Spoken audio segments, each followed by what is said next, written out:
पूरी कहानी रहस्यमय यात्रा। रात के अंधेरे में एक बस अकेली सुनसान सड़क पर दौड़ रही थी। बाहर ठंडी हवा के झोंके पेड़ों को हिला रहे थे, जैसे कोई धीरे धीरे फुसफुसा रहा हो। बस में कुछ ही यात्री थे और सभी के चेहरों पर अजीब सा सन्नाटा था, एक खामोश आतंक, जैसे वे किसी अनजाने डर में जकड़े हों। चालक ने अपनी नजरें सामने सड़क पर जमाई हुई थीं, लेकिन उसके हाथ कांप रहे थे, माथे पर पसीना था, क्योंकि यह वही बस थी, खीरी बस, जिसके बारे में मशहूर था कि जो इसमें चढ़ता है वह कभी वापस नहीं आता। लेकिन आज एक नया यात्री इस बस में सवार था, असफंदयार। बस में प्रवेश करने वाला अजनबी असफंदयार एक बहादुर पत्रकार था, जो सच्चाई और कल्पना में अंतर जानने के लिए निकला था। उसने इस बस की कहानियां सुनी थीं कि यह एक भूतिया बस है, लेकिन वह इन कहानियों पर विश्वास नहीं करता था। वह सच्चाई जानने के लिए खुद इसमें सवार हो गया।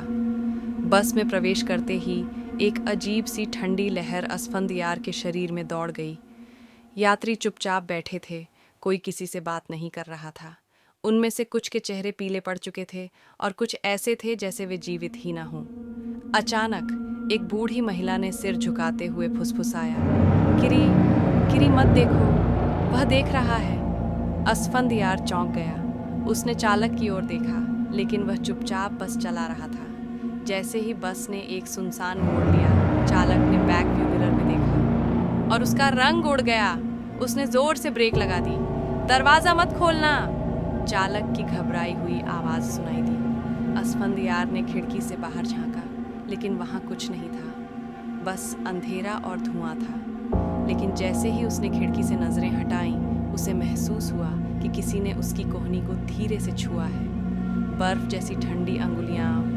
उसने झट से पीछे देखा, लेकिन वहां कोई नहीं था। अचानक बस की लाइटें झपकने लगी। वही बूढ़ी महिला जो बड़बड़ा रही थी जोर से चीखी, मत देखो, वह आ गया है। बस के सभी यात्रियों ने सिर झुका लिया, जैसे वे किसी चीज को नजरअंदाज करना चाहते हों। लेकिन असफंदयार का दिल जोर जोर से धड़कने लगा। बस के पीछे हिस्से से किसी के कदमों की आहट सुनाई दी, धीरे धीरे, जैसे कोई अदृश्य प्रेत बस के अंदर चल रहा हो। अचानक बस का दरवाजा खुद ब खुद खुल गया और एक साया अंदर आ गया। बस के अंदर सर्दी और बढ़ गई थी। उस साये की उपस्थिति ने जैसे पूरी बस का माहौल जमा दिया हो। चालक ने कांपते हुए बैक व्यू मिरर में देखा और अचानक चीख पड़ा, वह यहाँ नहीं होना चाहिए। बस के यात्री और डर गए, लेकिन असफंदयार ने हिम्मत दिखाई और पीछे मुड़कर देखा, लेकिन बस की पिछली सीट खाली थी। ये सब वहम है, असफंदयार ने खुद को तसल्ली दी। लेकिन उसी पल पीछे से एक फुसफुसाहट सुनाई दी, ये वहम नहीं है। असफंदयार का खून ठंडा हो गया। उसने धीरे धीरे पीछे देखा और उसका दिल हलक में आ गया। बस की पिछली सीट पर एक मृत यात्री बैठा था, जिसकी आंखें खुली हुई थी, लेकिन वह पलक नहीं झपक रहा था। उसके होठों पर एक अजीब सी मुस्कान थी और उसकी कोहनी खून में डूबे हुई थी। चालक ने चीख कर बस रोक दी, लेकिन हैरानी की बात यह थी कि दरवाज़ा खुद ब खुद बंद हो चुका था। बाहर निकलने का कोई रास्ता नहीं था। बूढ़ी महिला कांपती हुई आवाज़ में बोली, ये बस जिंदा है और यह हर रात यात्रियों की आत्माएं खा जाती है। असफंदयार ने चालक से बस के बारे में पूछा।